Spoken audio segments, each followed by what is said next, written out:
বন্ধুরা কি রেসিপি করব দেখো, এই মাংস এনেছি, মাংস রান্না করে আপনাদের দেখাচ্ছি। মাংসটা আমি ধুয়ে নিয়েছি, সব মশলা একসঙ্গে মাখিয়ে রান্না করব।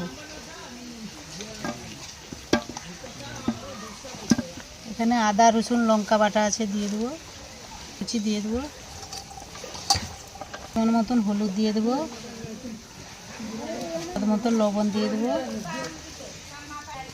তেল দিয়ে দেবো,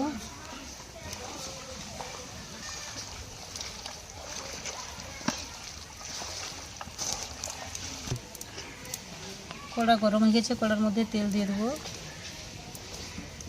আবার মাংসটা দিয়ে দেবো,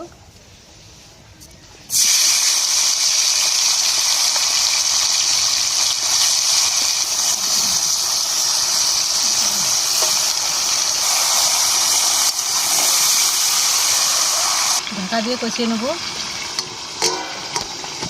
মাংসটা কষানো হয়েছে নাকি দেখে নেব। কষানো হয়ে গেছে, পরিমাণ মতন জল দিয়ে দেবো।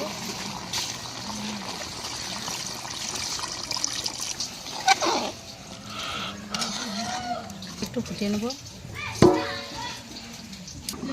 মাংসটা খুলে দেখে নেব।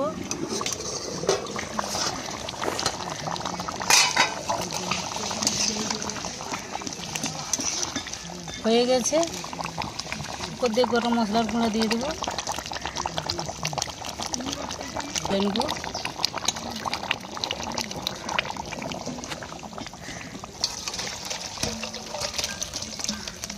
তো বন্ধুরা, এই চিকেন রান্না করছি। চিকেন রেসিপিটা কীরকম হয়েছে আপনারা দেখে কমেন্ট করে জানাবেন।